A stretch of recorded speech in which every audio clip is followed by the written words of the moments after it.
Rainy days and Mondays do not get people down here. In fact, look at this. Our highest report was just near Montopolis, east of Airport Boulevard. Near the airport, 3.65 inches of liquid gold. Best case scenario, very few low water crossings closed. I just checked, there are only 3 that are closed currently that weren't closed previous. In addition, though we saw record rain out at the airport, just shy of 2 inches, the old record 1 3/4 back in 1980, very little in terms of adverse impacts from this. However, I hear you, Llano. Look at this, a huge area through Llano County and northern Burnett that did not see anything. We're not totally done with the rain though, but not everyone saw as much as others. As you can see right here, this is the hot spot in eastern Travis County. It actually prompted a flood advisory briefly with that over 3-inch rainfall report. Now, the reason that's not the best case scenario is actually some of the heaviest rain fell in areas that are not currently in drought, and the areas that needed it the most, Llano, Burnett counties, for instance, still extreme drought.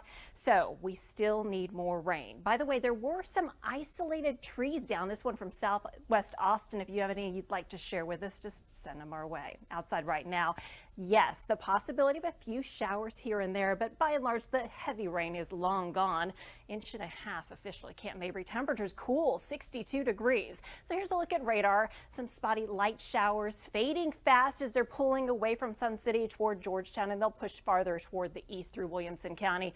A couple of stray showers still for southeastern Mason County. Those are going to try to push toward Enchanted Rock and into Gillespie County, and we'll follow some of these through, but our latest computer models suggesting that the heaviest rain is going to be closest to the front. So for us, hour by hour forecast, this may be a little bit overdone, but you get the idea. There will be pockets of rain here and there, basically trickling through from west to east through the overnight. And then by tomorrow, we are pretty much done after about 10 a.m. By the way, this is great news. Low fire danger. That is one huge benefit from the rain. Also, your allergies may be feeling better as long as you're not allergic to mold, which is likely to go higher. Tomorrow, mostly cloudy skies, 71 degrees. Best chance of a stray shower will be early on in the day. As mentioned, by afternoon, though, we should see drier weather.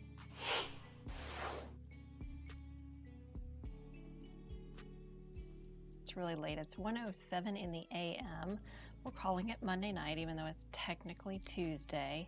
I'm Chicago Windler. This is Chicks Chats and the Skippy Cam. Sweet little boy's been snoring. He's all cuddled up here on a little pillow beside me, being sweet as could be. So we'll let him be, but I thought you guys would appreciate seeing the Skippy Cam. So let's talk about our weather, shall we? The rain was so nice, much needed, beneficial. There are still a few showers, but honestly, the stuff that's going on now is not very impressive at all. And I don't expect it to be. We will just see a few occasional showers through the overnight into the morning hours. I said a 30% chance of spotty showers in the morning. That may even be pushing it a little bit. Perhaps more like a 20% chance. Meanwhile, let's talk temperatures, shall we? We only saw a high of 75 on Monday, and that was pre-dawn. Then we dropped into the 60s, so it's pretty cool out there. In the morning, we're going to wake up to 50s, feeling nice, a brisk northeast wind, and high temperature only about 71 degrees by the time we reach the afternoon. Fast forward to Wednesday, a warming trend at least, and we should see perhaps a few areas of spotty drizzle that then give way to sunshine. So I did put in a 10% chance of rain early. High temperatures might actually nudge close to 80, I should say. A couple of computer models are now kind of trending toward the idea that it's a little bit warmer. So maybe close to 80 degrees. And then as we look toward Thursday, we're in the mid 80s. Friday in the upper 80s, and Saturday and Sunday we could be close to 90 degrees. So the next better chances of showers and storms might come this weekend into early next week. And apparently it's not showing the comments today. Sorry about that. I see you on my phone, but it didn't pop up here. Let me go ahead and press refresh. Sometimes that'll do the trick. But I don't know why it does this sometimes and other times doesn't. So I'm refreshing and we'll see if it will actually pop up and do its thing. And if it does, great. And if it doesn't, well, that's okay too. It does show it. But for whatever reason, you guys are not popping up. That's okay. We did our best, right? We tried. There's one more thing I can check. Let me try one more thing. I'm going to flip it over to one different source just for kicks, because it's always easier if I can see your comments as opposed to having to guess where they might be. All right, so I'm going to toggle this off. I'm going to toggle this on, and there your comments are. Boom. Charles and Keon and Hanson, what's going on? So there you go. I knew I had initiated the comments on one of these pages, and now I got it straight, so it's good. But yeah, we can just sit there and gaze at Skippy. I'm going to scoot the camera a little bit more so you can see his little face. Isn't he sweet? We could watch a sleepy doggy all day long, right? So what's interesting is I initially had thought that we would probably see, obviously some of these things are not going to pop up because it's so late, but that we would probably see the potential of some more storms this upcoming weekend. Kevin's working late night, yep. Probably not much, if any, additional rain, Kevin. Everything is down to the south now. I'll show you radar in just a moment. But anyway, we did see some really beneficial rain, 3.65 inches. The next best chance looks like this weekend, possibly late Sunday, but still a lot to kind of figure out. Okay, so here's a look at radar. Note that we have most of the showers from basically southern sections of Gillespie, Blanco, Hayes counties, south towards San Antonio, and then the lion's share now is actually working its way into northern Mexico, just on the other side of the Rio Grande. So prospects for us to see much, if anything, substantial from here on out, not looking very good. By the way, it's downright chilly in Amarillo. It's in the 40s right now at 45 degrees. And as we widen out the view, speaking of chilly, freeze through areas of the northern plains and the upper Midwest, which are currently sitting in the low 30s. All right. So temperature-wise, we hit only 75 for a high temperature on Monday. The average high is 82. Records are in the 90s. Obviously, we were nowhere close to that. And our allergy report was actually taken prior to the rain. So what is likely to happen is, even though oak was high and mold was low, I have a hunch that the Tuesday report will be oak low, pecan low, and mold high, just because we had all the rain that fell. Charles is working too. Corey says, still raining in far west San Antonio. Light, however. Yeah, I think that the heavy stuff has gone well down to the south where that cold front is. All right, so I did want to share with you, we set records out at the airport for daily rainfall. We picked up just shy of 2 inches. I don't know if the official word has come through. But through the early evening, we'd had 1.96 inches, which was a new record. The old record from 1980, 1.75 inches. So that was a 42-year-old record that we broke. At Camp Mabry, we picked up a good 1.5 inches, but that was no record. The record from 1915 will stand for yet another year. Okay, when it comes to looking at the rainfall totals, let me first start by saying, unfortunately, some of the areas that needed rain the most, like Llano and Burnett, didn't really see much at all, which is unfortunate. But I do want to zoom in and show you some of the estimated rainfall totals, and then the areas that you see plotted with numbers, those are actually LCRA gauges or other official gauges that are showing rainfall totals. So Mason County looks like about 1/4 to 1/2 of an inch. Out in Gillespie County, some of the highest rainfall estimates are just along and north of Highway 290. Could have seen a couple to 3 inches of rain between Fredericksburg and Harper. So that's really good. Luckenbach picking up about 1.1 inches. Into Blanco County, Blanco about 1/2 an inch, Johnson City about 1/4 of an inch. North to Burnett County, not a lot. I mean, unfortunately, areas north of Burnett and toward Lampasas got skipped pretty much altogether. Bill, how you doing? Thank you for checking in. You said checking in from Magnolia. Nice. All right, into Williamson County, Florence picked up 85 1/100ths of an inch. areas south and west into Liberty Hill and Leander really didn't see all that much. Georgetown had a swath of some heavier rain that pushed through.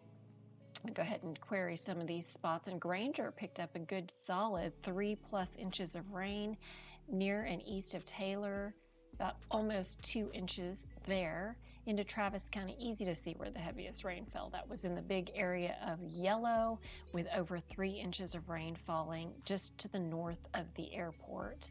Then as we head into Hayes County, San Marcos, you really didn't see all that much out of this one. Most locations in Hayes County picked up, at least a 1/2 inch to 1 inch, but not so in San Marcos. Looks like for the most part, you just kind of missed out on the heaviest of the showers. Meantime, into Caldwell County, Lockhart, not that much, but once you head toward Luling, quite a bit. Near Luling along I-10 and 183, let's see, rainfall-wise, 2.6 inches.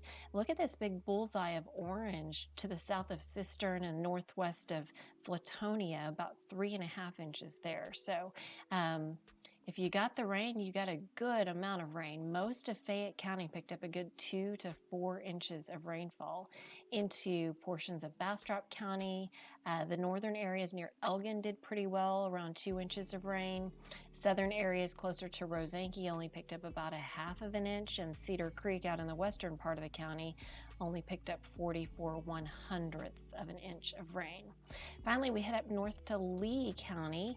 Giddings picking up around 1 inch, 1.4 inches or so, but a pretty small area along Highway 77 between Giddings and Lexington near the Lincoln area, only picking up about 1/4 inch or so.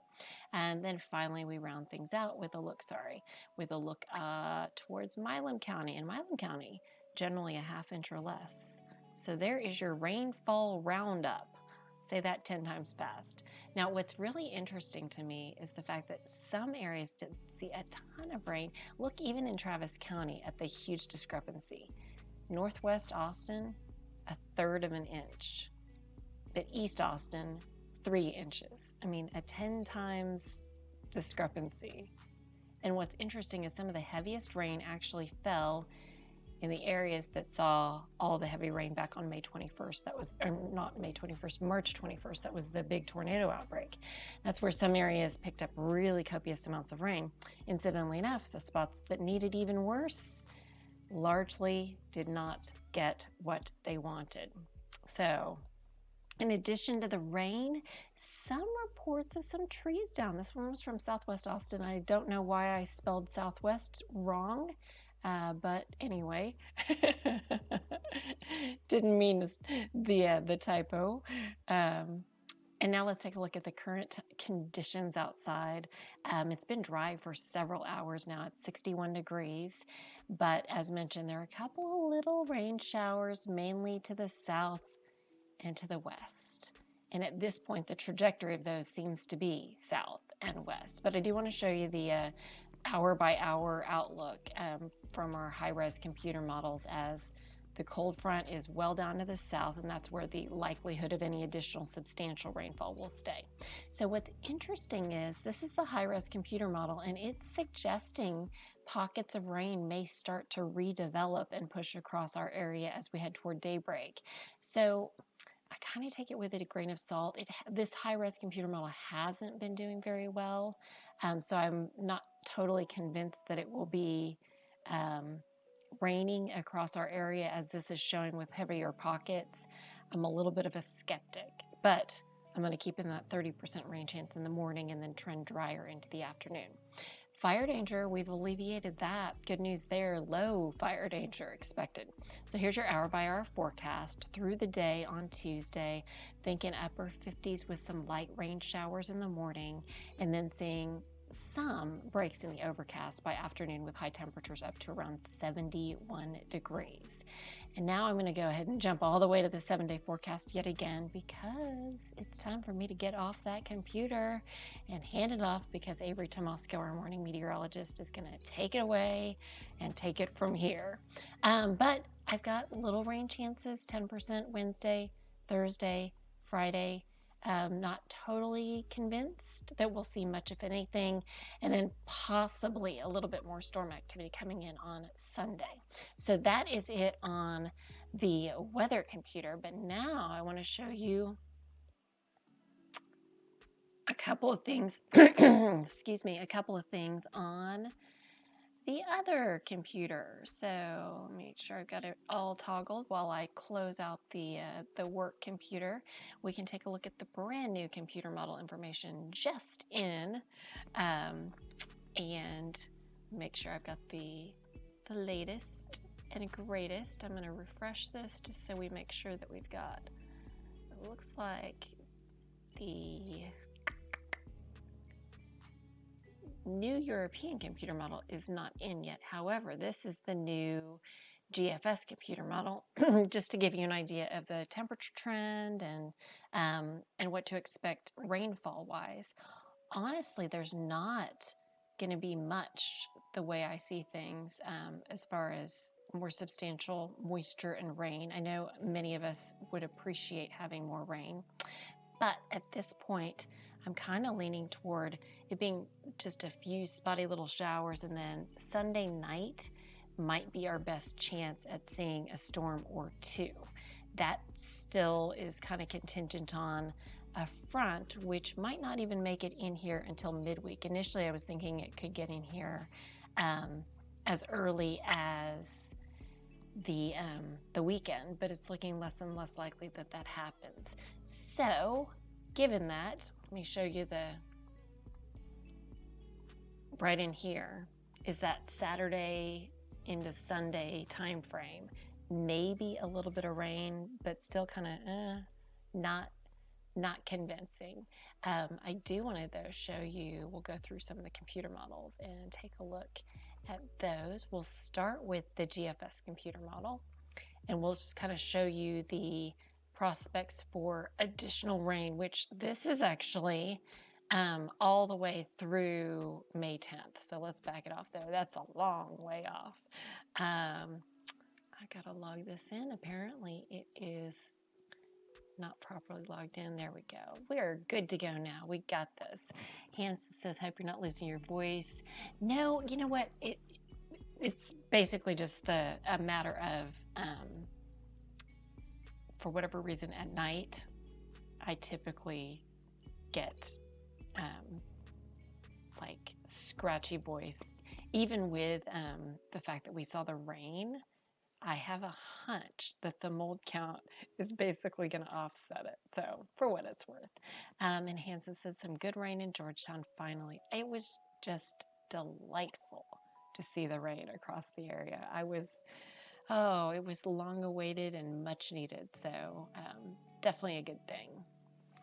So anyway, here is a look at what is to come. We will go and take a look at the weekend in specific, because that's where it was looking like we would see our next decent chance of showers and thunderstorms. But I haven't looked at the latest computer model run, which is the late night one that came in right around 10 p.m. So we can do that together.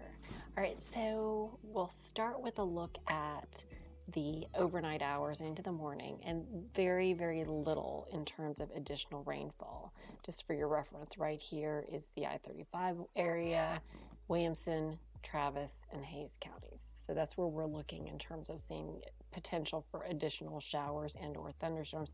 And it looks like it'll be spotty at best, pretty much as I showed you with the high-res computer model as well.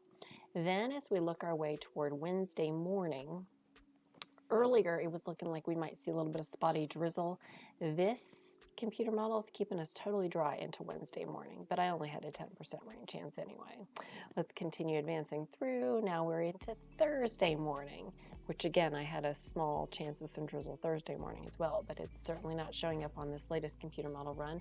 Now we're heading into Friday morning, which also doesn't show any drizzle.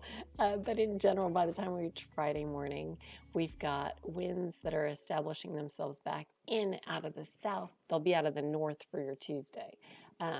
So it'll be pretty muggy and uncomfortable as we head toward Friday, especially, and then on into the weekend as well. Now, let's take a look at Friday night. And earlier, the same computer model run was showing potential of some storms late Friday. Now this is just showing some very light precipitation. So it looks like there has been a decent change with the 0Z run, which is the nighttime run of this computer model, which is the GFS computer model, the American computer model, if you will.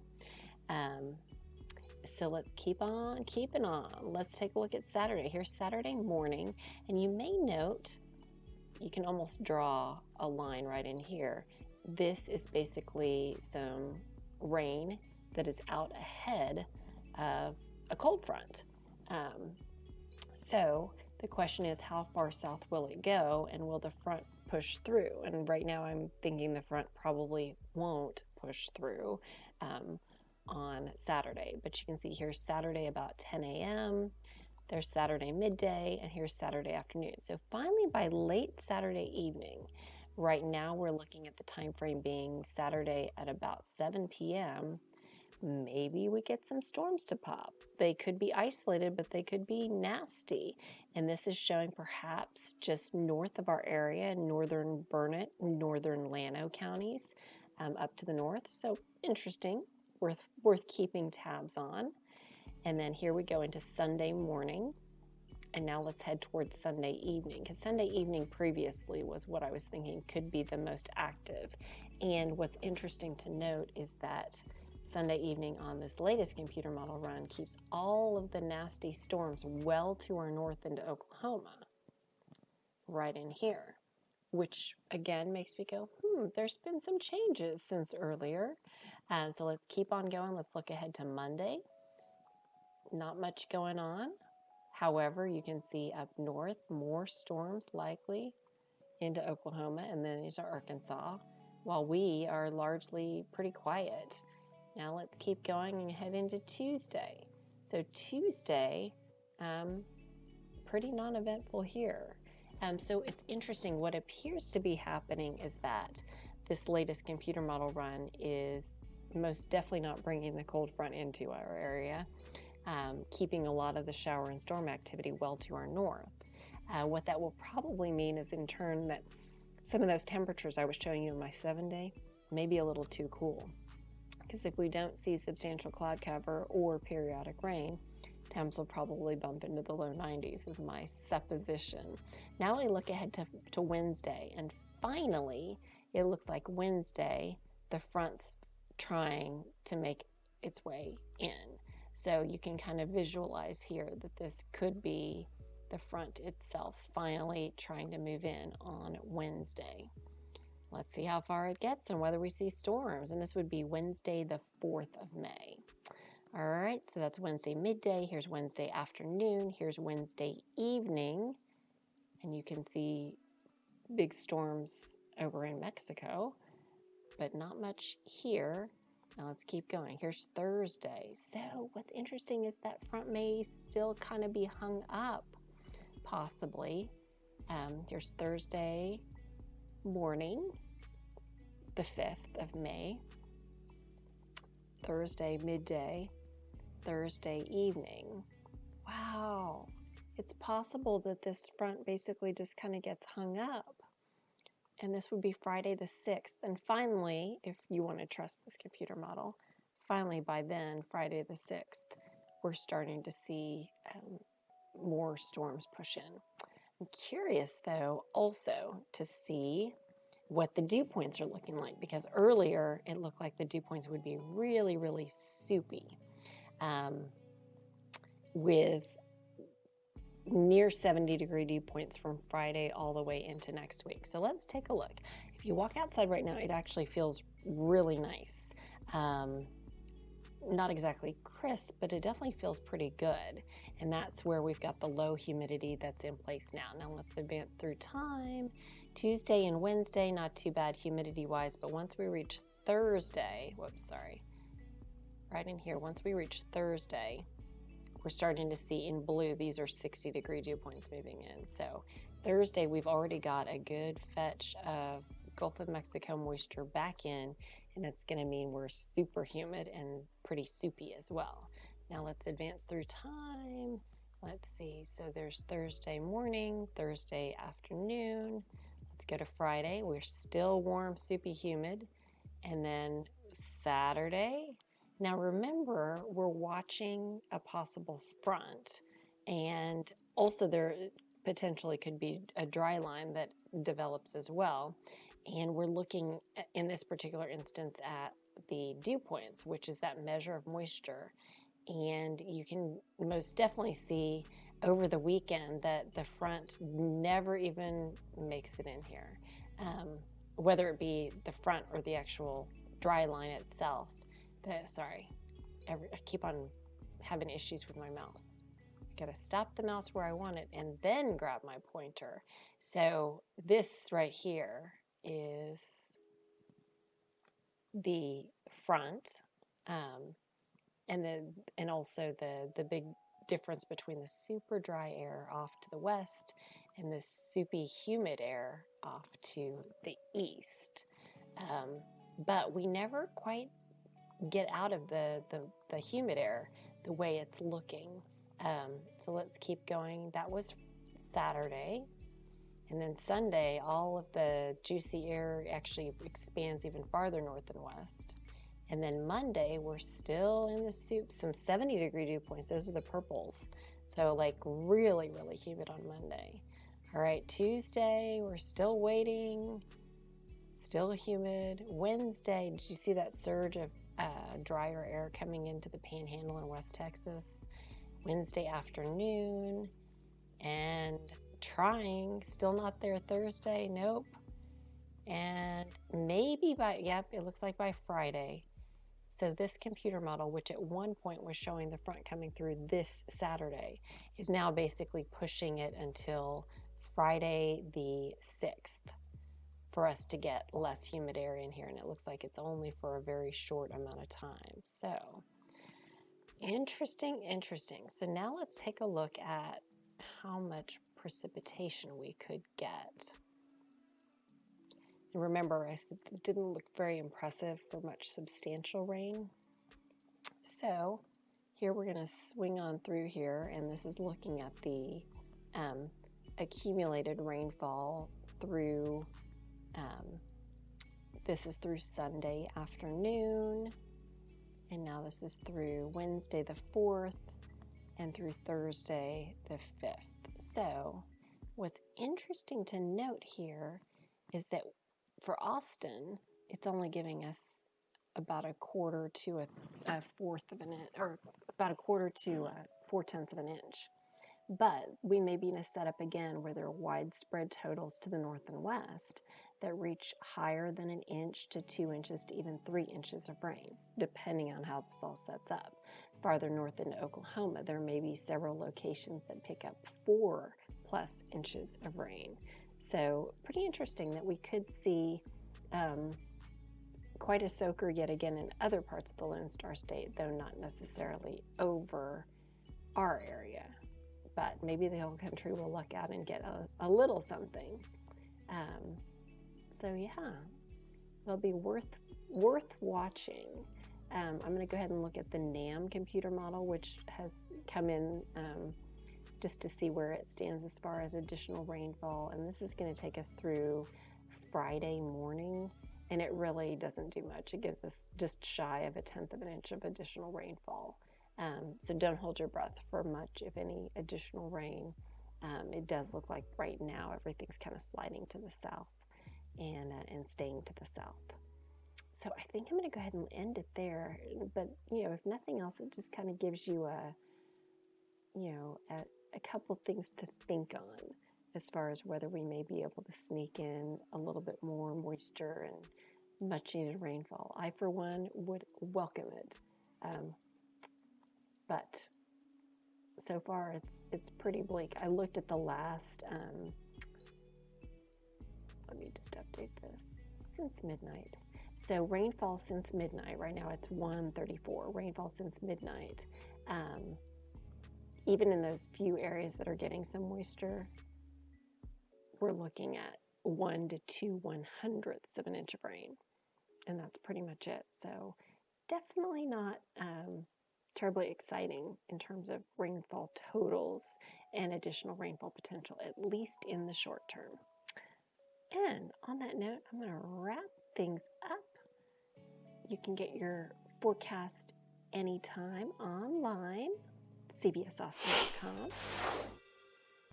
Ooh, we're down to 59. And as always, you can check my social media. And with that is a wrap. Thanks you guys for staying up late. Try not to do it so late next time. I've been busy, and usually the only time I have time at the very end of the day. Or early. All right, take care, guys. Have a good one.